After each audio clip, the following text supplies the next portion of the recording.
नमस्कार बंधुरा आपनादेर सकलके स्वागत जानाई आमार चैनल नबान्नेर समाहारे। आज आबारो आपनादेर जोन्नो आमी निये चले आसलाम एकटा दारुण रेसिपिर भिडियो। आजके बानाच्छि साबु और आलू दिए एकदम हेल्दी एक रेसिपिटा आपनारा किन्तु ब्रेकफास्टेও बानाते पारेन किंबा बाच्चादेर जोन्नो चटजलदी कोनो टिफिन बानानोर होले এই রেসিপিটা কিন্তু বাচ্চাদের টিফিনে আপনারা বানিয়ে দিতে পারেন। রেসিপিটা যেরকম হেলদি সেরকমই কিন্তু সুস্বাদু। তাহলে চলুন বেশি কথা না বাড়িয়ে কিভাবে এই রেসিপিটা আমি বানিয়েছি সেটাই দেখে নেওয়া যাক। রেসিপিটা বানানোর জন্য এখানে আমি এক বাটি সাবুকে ছোট দানার সাবু এখানে আমি নিয়ে নিয়েছি। সেই সাবুটাকে কয়েক ঘন্টা আগে থেকে একটু ভিজিয়ে রেখেছিলাম, খুব ভালোভাবে ভিজে গেছে। এবার আমি জল ঝরিয়ে নিয়ে একটা পাত্রের মধ্যে এটাকে নিয়ে নিয়েছি। আমি এখানে ছোট দানার সাবু ব্যবহার করেছি, আপনারা চাইলে কিন্তু বড় দানার সাবুও ব্যবহার করতে পারেন।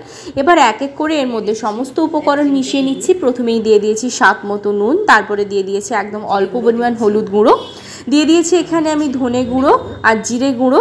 এবার এর মধ্যে দিয়ে দিচ্ছি হাফ চামচ গরম মশলার গুঁড়ো। এবার এর মধ্যে আমি দিয়ে দিচ্ছি হাফ চামচ চাট মশলা। এবার এর মধ্যে দিয়ে দিচ্ছি একদম অল্প পরিমাণ চিনি। চিনিটা এখানে বলতে পারেন হাফ টিস্পুনই ব্যবহার করেছি, কারণ যে কোনো রেসিপিতে একটু চিনি ব্যবহার করলে স্বাদটা খুব ভালো আসে। দিয়ে দিয়েছি কাঁচা লঙ্কার কুচি, আর এটা যদি বাচ্চাদের জন্য বানান তাহলে কিন্তু কাঁচা লঙ্কাটা স্কিপ করতে পারেন। এবার এর মধ্যে দিয়ে দিলাম অল্প পরিমাণ ধনেপাতা কুচি, আর দিয়ে দিলাম একটা সেদ্ধ করা আলু, যেটাকে আমি আগে থেকেই ভালো করে ম্যাশ করে নিয়েছিলাম। সেটা এবার এর মধ্যে দিয়ে এই সমস্ত উপকরণগুলোকে ভালো করে আমি মেখে নিচ্ছি। এটা মাখার জন্য কিন্তু কোনো রকম জলের প্রয়োজন আমার হয়নি, আলু দিয়েই কিন্তু সম্পূর্ণটা মাখা হয়ে গেছে। আর যেহেতু এখানে সাবুটার মধ্যে জল ঝরিয়ে নিয়েছিলাম সেজন্য সাবুটা দিয়ে ওটা ভালো করে মাখা হয়ে গেছে। এবার হাতে একটু তেল আমি নিয়ে নিয়েছি মাখিয়ে, তারপর যে আমি ডোটা তৈরি করলাম সেখান থেকে অল্প অল্প নিয়ে এইভাবে হাতের সাহায্যে আমি গোল করে একটা এরকম রাউন্ড শেপ দিয়ে দিচ্ছি।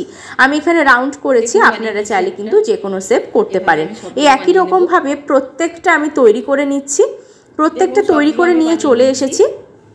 এবার অপর দিকে আমি একটা ফ্রাই প্যান বসিয়ে দিয়েছি, তার মধ্যে আমি দিয়ে দিচ্ছি পরিমাণ মতন সাদা তেল। এটাকে কিন্তু আমি ডিপ ফ্রাই করছি না, এটাকে আমি শুধুমাত্র একটু স্যালো ফ্রাই করে নিচ্ছি। তবে আপনারা চাইলে যদি ডিপ ফ্রাই করতে চান তাহলে কিন্তু আপনারা ডুবো তেলেই ভেজে নিতে পারেন, কিন্তু এখানে যেহেতু স্যালো ফ্রাই করব সেজন্য বেশি তেলের ব্যবহার করিনি, যেহেতু এটা একটা হেলদি রেসিপি।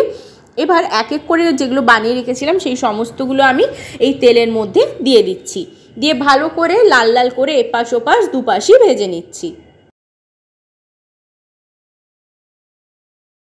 ফিরে এলাম কিছুক্ষণ পর। এবার একটু ভালো করে উল্টে পাল্টে দিচ্ছি। একটা দিক কিন্তু ভাজা হয়ে গেছে, আরেকটা দিকেও যাতে ভালোভাবে একদম ভাজা হয়ে যায় সেজন্য এইভাবে উল্টে দিচ্ছি। উল্টে দিয়ে কিন্তু এই দিকটাও আমি একই রকমভাবে ভেজে নিচ্ছি। সমস্ত দিকটা উল্টে পাল্টে ভালো করে ভেজে নিয়েছি, এটা একদম রেডি হয়ে গেছে। এবার এটাকে আমি একটা পাত্রের মধ্যে তুলে নিচ্ছি। ভালো করে একটু তেলটা ঝরিয়ে নিয়ে আমি তুলে নিচ্ছি।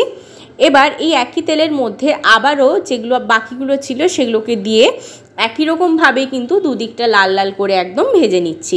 সমস্তগুলো ভাজা হয়ে গেলে আমি আপনাদের সামনে সার্ভ করে দিচ্ছি। দেখুন সার্ভ করে নিয়ে চলে এসেছি। আমি আপনাদের একটা ভেঙে দেখাচ্ছি, দেখুন কতটা দারুণ হয়েছে।